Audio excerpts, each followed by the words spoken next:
Welcome back, 8760. This is a big crew. Sorry to interrupt. Why do we have so many crew on this? Is this because I'm here? The details outside. Yeah. Good? Good. I'm just not expecting this. Last time it was like one person. You don't get nervous, though? No, I'm thinking of, cost. Clearly have nothing else We're to do. so far under on other stuff, it doesn't matter about this. Which job are they? How are they putting this in teamwork? That's what I'm wondering. Yeah.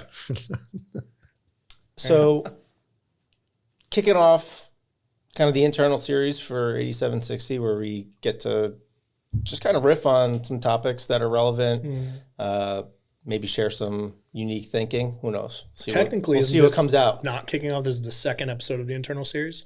Well, the first episode was not. great. It was so much energy. This will be better. This will be better. I assume it's out at this point. If Tim found a way to bring some energy to it in the edit. He added music, maybe something. Yeah. Right? Just music. There's no talking. Yeah. Just subtitles and music. BJ Keto, Chief Strategy Officer of Rebel Alien Group. Oh. Wow, I was going to say Rebel Interactive because you just said it. I said it, yeah. Rebel Interactive is dead. Dead. Long live the rebellion. Yes, exactly. Yeah, keep going. No. James Dowd, Oh, yes. Chief Creative Officer. Thank you. Steve McLaughlin, I'm going to get it this time. SVP, Strategic Marketing and Impact. There you go. I have a suggestion. Yeah. For calls for this. Anessa, creative director, friend of ours, worked with for a long time. BJ's known her since she was an intern. We had a deal, a long-standing deal, is we'll never have to introduce ourselves. And it's great. We should employ it, and this can stay on there because it's a great tactic for people. When you feel uncomfortable talking about yourself, is you have your teammates and you always introduce each other. Because then you can pump each other up. That is good. I mean, I love when... It's so much better. Because then you can say great things, right? If you say anything great about yourself, anywhere in life, work or outside, you're an asshole. If someone says it about you, it's truth. Okay. Yeah. That I agree. Right. So introduce yourself. Right. I'm James Dowd. No, we already did it. Here I said that to He Ashley already said it. from Beersley, though. Because she had wrote me a note when after I met her. And she's like, oh, James was saying such nice stuff about you. And I was like, well, that's wonderful. I was like, I love when he talks about me because someone I has hate to. talking about myself. Yeah. You know what I find funny about that, though, is how other people tell other people what you do. You ever notice that? It's learning. when they describe your job, Yeah, you're yeah. like, oh, is that what I do? Or it's, is that how they see me? Is that what they think I do? Yeah. Yeah, that one's fun. The other one is how people pronounce your name. Ooh. That one I always find really interesting. I did that once where it's I made everybody go around the room and say their name the way they pronounce it. And everybody in the room's like, that's how you say it? I have an easy one. Yours is kind of easy. Yeah, his is easy. Yours is easy, except You you probably thought- heard a million different names, right? Bernard Katowski. Kaido, I never said that. you haven't, but No. Oh, people do that? Okay. Oh, yeah. Fox or NBC did. One of them did. Yeah. Okay. And one actually asked, and I was like, keto. And they're like, oh, the diet? I was like, yeah, I guess so. That's kind of before the diet, though. Well, it's the new keto diet. So I refer to his diet as the new keto diet because what it is you fast all day, no breakfast, no lunch, and then you only eat frozen fruit and Sour Patch Kids and vodka and what's this? Fresca. I was gonna say Fanta. Four food groups. That's the new keto diet. Look at him. Yeah. Bastard doesn't work out. Right. Looks great. Yeah. That's the secret. We're doing it all wrong. You got to do the new keto diet. Mm-hmm. Yeah, frozen mangoes. That's all you need. Amazing. You don't need anything else. You get all your essential groups there. Yeah. So this is a good intro to today's topic. Is I am now on this 8760 to make it more weird and conversational. Appreciate that. That's what I'm here for. We needed it. Hopefully you'll bring it to, at least the number 2 podcast in Cheshire, Connecticut. So deal with me, stay for insights later. Speaking of insights, so today's topic, we're going to keep beating this drum, this AI drum, at least for one more conversation. I know you guys were listening intently during we were told the panel not to. sessions. We were told not to because there were too many people in there and it was a fire hazard because too many people were at the event. Which is a good thing. Yeah. So I was actually hanging out with the fire marshals. We were telling each other stories about fires and bribing police officers, which I did once. Well, a theme, at least, I think, that came out of it was that no one knows what the fuck they're talking about. When it comes to AI. Yeah. That was the theme in the... I mean, not said explicitly Okay, so. because that was but- like experts. No, I mean, they're experts in their field, but like, no one really talked about the fact that it's not new, right? Like AI, artificial intelligence, has been evolving from machine learning and natural language processing to, these data centers and data lakes that were using advanced algorithms, and platforms have been optimizing autonomously based off of performance, right? Like there's been this evolution of it. It's just like now it's super in your face and accessible because of ChatGPT and these, large language models. And so now this accessibility is kind of creating like, well, a free for all on use, right? Like, and that's what was coming forward. And a lot of it was talking about policy and how we protect ourselves from the ultimate self-awareness of AI, and Skynet takes over. Well, I have seen, maybe it's what you're referring to is we don't yet have a shared understanding of what it is, because some people don't even know what it actually is, right? And they're thinking Skynet. They're thinking Skynet. They're thinking taking over the world. And it's like, that's not what it is. It's just it's automated. It's an advanced automation tool. But shared understanding is we are using it correctly, right? And I say that because I test every platform that comes my way. I use ChatGPT, I use Gemini, I use them every day in my work as a tool. But asked a question from a client about certain usage in the creative field, I was positive I had the answer, except for I was completely worried about sharing the answer. And so I actually had Scott review my answer and was like, is this correct? Right? And he said, yeah, that's correct. But it's because it's not yet so commonplace that my experience is necessarily fact or shared. That's my experience, because we're all learning at different paces. And so because of that, there's not one general understanding. It is not a monoculture of AI. It is a massive sea of subcultures and individual experiences that has not advanced as fast as the platforms or the tools themselves. Well, that's kind of what some of the crux of the conversation was talking about, right? Where early on, I think, they were referencing just like the use of or access to the internet, right? Like it was through a tried and true commercial front door, right? Like put in your AOL disk, or what was the one before that? Whatever it was, right? And and you use your dial-up interface and you get through, and then, okay, now I'm on the internet, right? There was like sort of this perception that it was walled off, regulated, safe, stable, everything, right? Because it was kind of commercially distributed. And now this is sort of like one of the first technologies that has gained widespread adoption, because it's literally just consumers. Just use it, right? Has and it gained widespread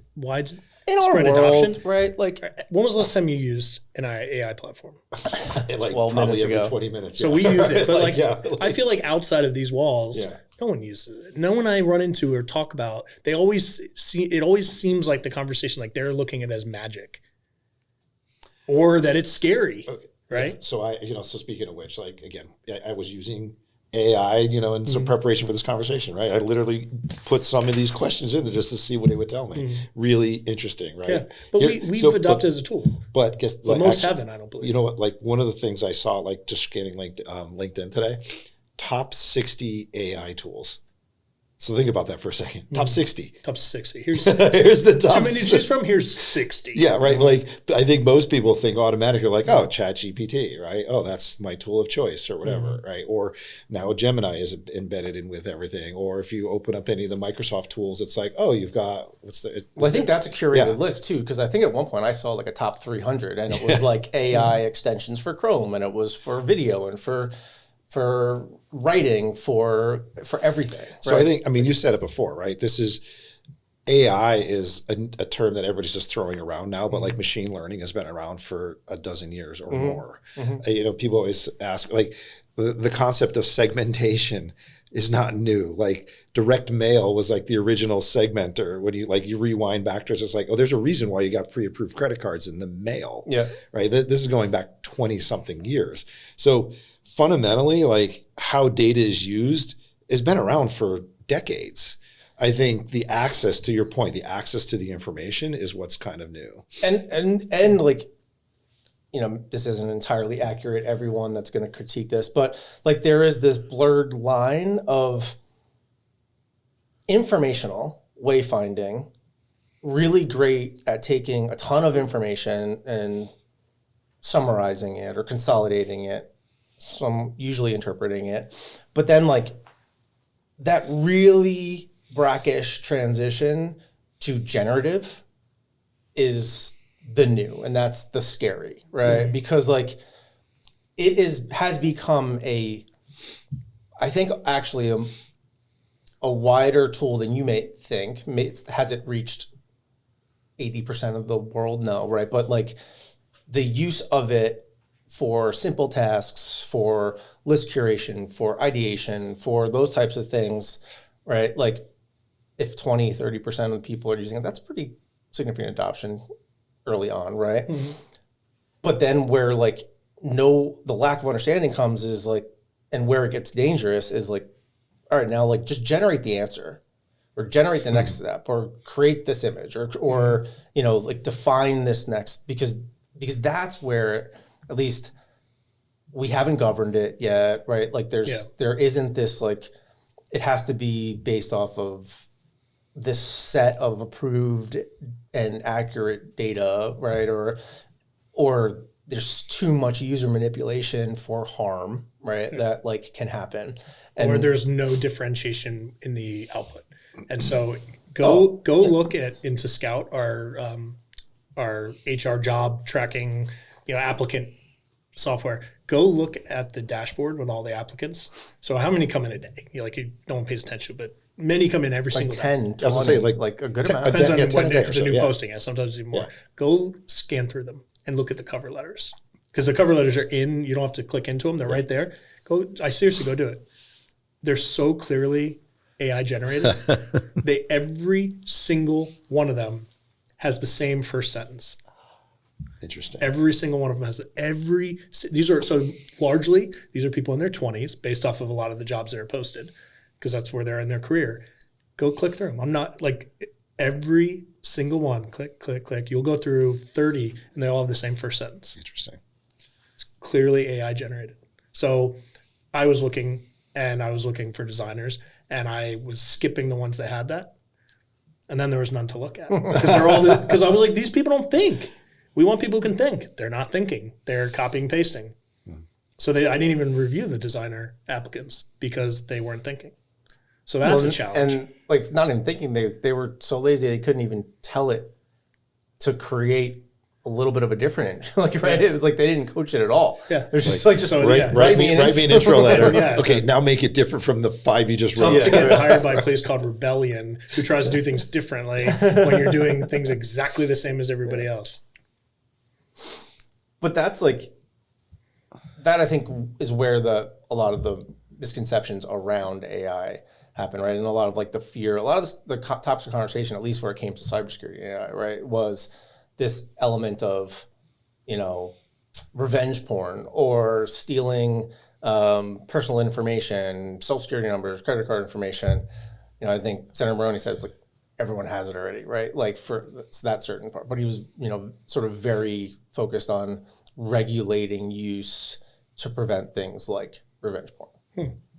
Yeah, but I think it was like it's criminal, right? Like whether it was AI driven or not, like that dickhead's gonna go do something terrible or harmful in some other way, right? Yeah, so it's like right. That kind of, I don't want to get into the whole kind of spiral of conversation, right? But it's like, is it whether he has an AI tool or not, he's still a dickhead, right? Well, right, yeah. But it's like, so where do you regulate? And obviously, I understand that's why it becomes such a tough topic, right? Because it's like it is so intertwined and connected. Yeah. Right. So you've got people using it for bad, clearly, right? And then you try and use it for good. But even then, like then you run into an authenticity issue, right? It's just like, is that picture even real? Like if you're trying to represent the brand and you're inventing stuff that never happened, And, and I actually love the idea of in the creative space, people adopting it to create, because it's going to create a distance with the consumers, right. and it's going to create more demand for the type of stuff that we do, because we will be better at connecting with people through authentic, real content that's beautiful and, and has great story and nuanced, compared to the AI crap that they generate. I was with a bunch of agency folks hanging out, and some of them came up from New York, and they're at the bigger shops, Ogilvy, BBDO, DDB, that sort of thing. And they were talking about how much humanity is being stripped further from the holding companies, agencies, in their effort to drive towards AI. So laying people off, hiring, non-skilled employees like creatives and strategists, because they believe. You just said non-skilled strategists? Is that what you No, just non-skilled people. Okay. Like creatives and strategists. They're skilled people. Got it. Right? Okay. And because they believe that AI is the faster, cheaper tool that will generate more revenue and profit, forgetting the fact that we humans see it and we don't like it. And so what are we going to demand more of is real stuff, right? Raw, authentic, as I say, right? Is connect with people. And, remember the milk thing we were doing a few weeks ago? Yeah. I never showed you this image, but in Gemini, I said, give me a picture of adults in a restaurant enjoying dairy products. And it was hysterical because everybody was drinking a glass of milk and eating cheese. And then I was like, now add a cow. And then sure enough, it plopped 4 cows stop into the putting picture. your AI art in Dex, because it's No, it never made its way. But it had because usually I go to delete Between them. him and Sam. Yeah, I usually go delete them. We do use AI in presentations. I think we're just better prompt engineers than you are. Listen, I've never wanted to be on the creative team. It's all good. Okay, good. But to kind of maybe champion our our own agenda here, but that's where I at least believe we are using it and thinking about it accurately, right? Or appropriately. We're using AI to analyze data with psycholinguistic work and our sort of methodology to get a better understanding of the humanity of the audience, right? And then we're creating content that speaks to that, not saying here's a typical audience, create a lot of content, right? That's just more noise that's out there. And we think of we were just talking about it, right? 3% engagement across all industries in social. Like, that is shit. That is trash. And we're just like, okay, that's what it is. Like, no, right? It's because no brands or many brands have gone volume. They've gone ROAS on media, and they've gone just mass content, volume, scale. And consumers are saying, like, you don't actually understand me. You're not building a brand anymore. You're not building a community. You're not building a tribe. You're not building any of these things, right? It's just utility, just pushing it out. So, as far as at least in our world, how to use it, I believe that we're kind of taking a different perspective on it, right? It's like, we're not ignoring it, but we're not also having it do the thinking for us. We're using it to get to insights that for otherwise have never been tried to really be understood. Well, we're not using it to do the thinking. We're using it to allow ourselves to be able to think more. And that's it. That's the tool. That's the value of it. I mean, on the creative side, we've had a ton of tools that have streamlined or sped up our process, right? Like Photoshop, the Final Cut versus Avid, like we got faster. When we got faster, what did it let us do? It let us think more, create more, ideate more, imagine more, wonder more, and make the work better and connect with people more. Right. And then that's the line that it can't get close to. It can't do the real thinking. It's not there. And I honestly, when we get there, it's going to be, it's not going to take our jobs. The world will be in a very different state. But I have a thing, and I feel like I've never told you guys because it's kind of ridiculous. Ooh. But have I told you about my Todd test? No.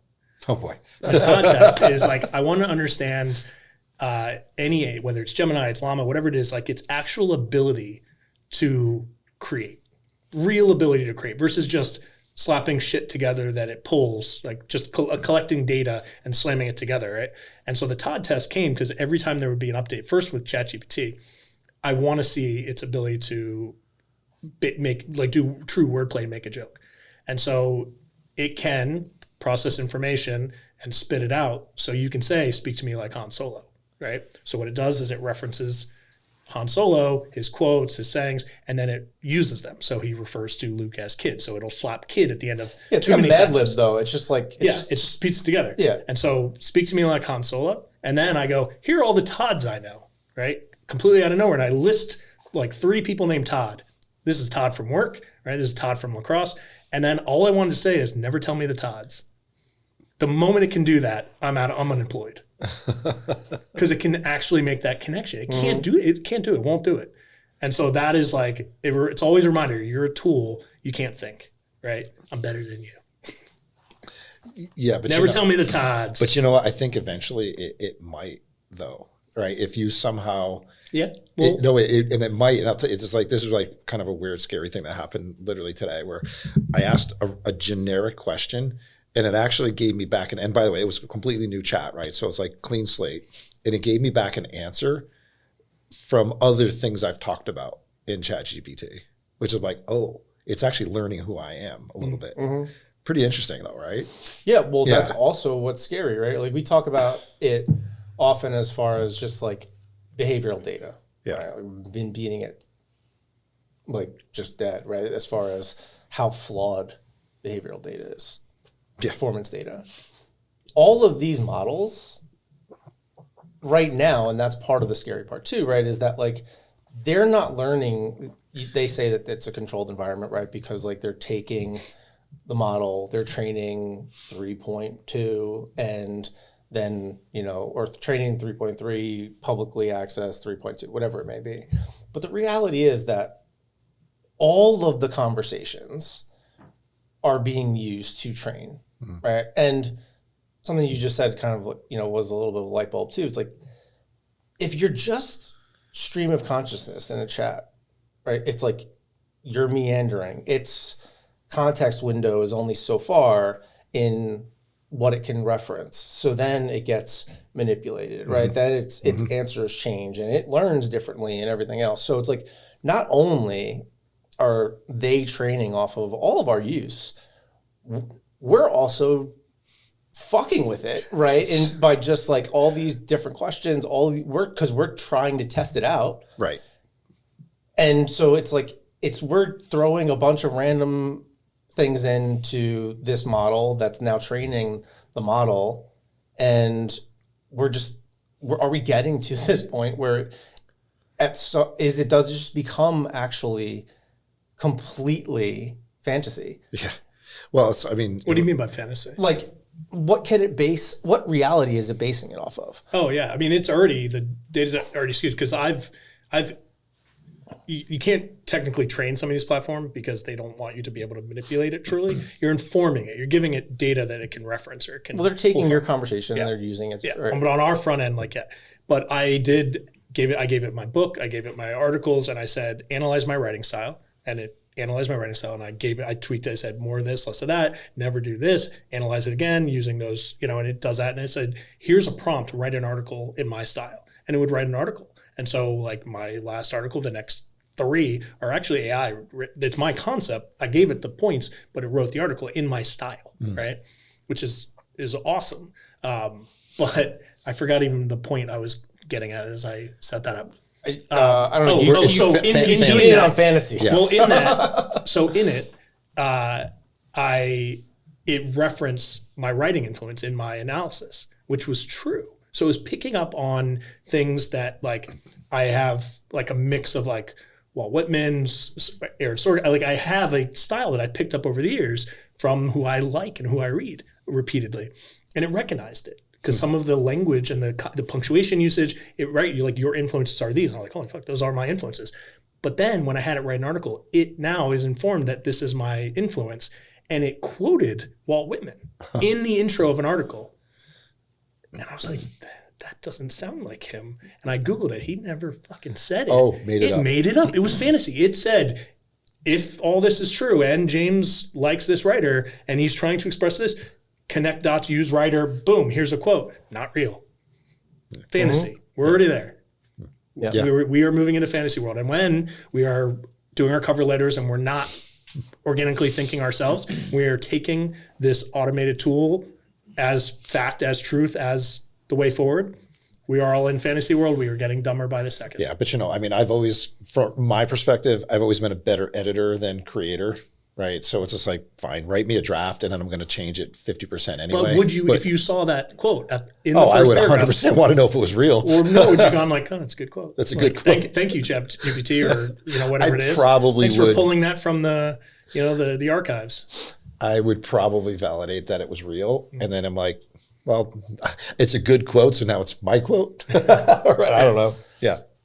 So what's the viability of it? Like, is it, I mean, obviously it's going to continue to evolve and it's going to be infused in our daily life at some, continuously, but at least in the current reality of our world, using it to better understand customers, look for insights, evaluate trends, predict trends.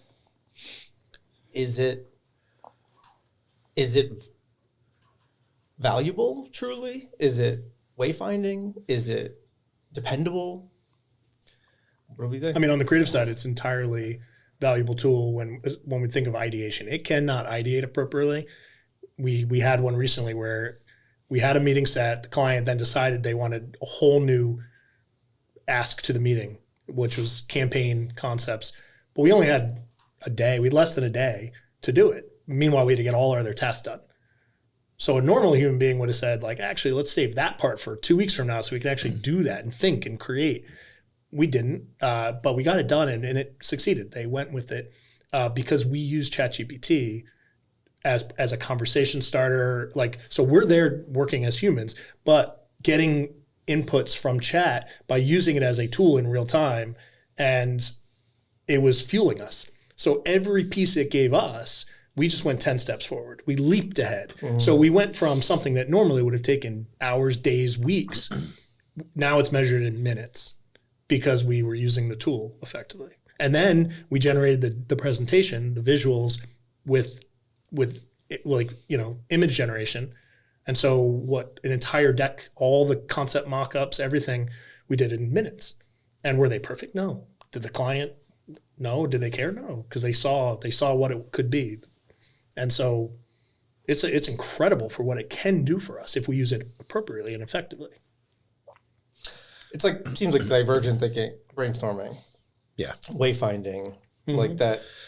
It's a more efficient Google at getting started, right? Yeah. And it's additional people in the room, right? So literally it was asking questions. Can you, like, what's another way to say this?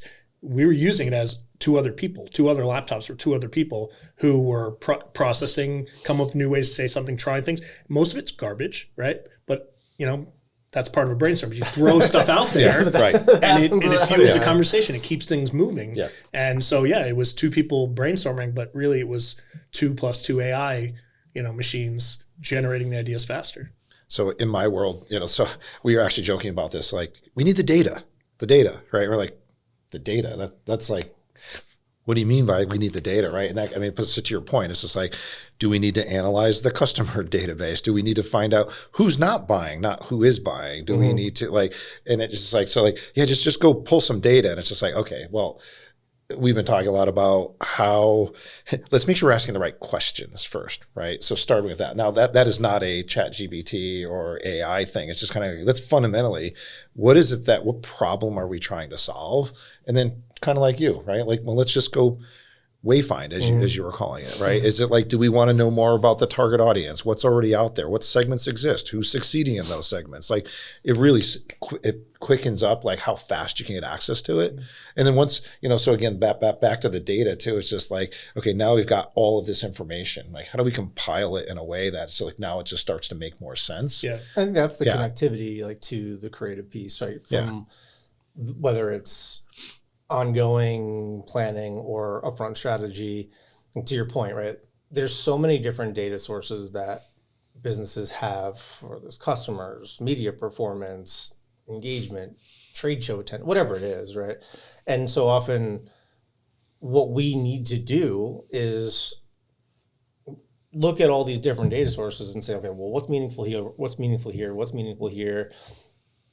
How do they influence or impact? What is dependent? And so just to feed it all of these sources and be like, give me some insights, right? Like that's where that blind reliance, it's going to start making up its own connectivity. Yeah. What I was thinking about sort of the recent zip code example, right? Yeah. And it's like for us to understand frequency of purchase from a certain zip code, great, like that's meaningful. But then it's right now not capable of saying, okay, well, what other geos, like let me think about, oh, okay, if this is a high index here in this zip code, well, what does that profile of population look like? And what other geographies around the country have that similar mindset? But what's the nuance difference, right? Like it's just going to say, here's a higher indexed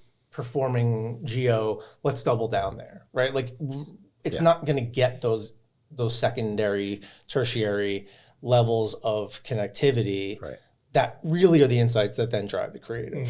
And that's like where at least I see it as most valuable for us right now in what its current capabilities are. And that to drive those insights, that human layer, we collect all these things, we pass it through, we then think is right now critical, because what I have seen is people will send me what they like, oh, here's Gemini. And what I interpret that is, I didn't think, I put an input in, here's what it gave me, here it is, right? And so I have actively, as recently as this morning, ignored it because all I interpreted was, you haven't done your work. So I'm not going to respond, because I could, it's like, oh, we have this problem. Well, here's what the first result was on Google search. So you've done nothing. Right.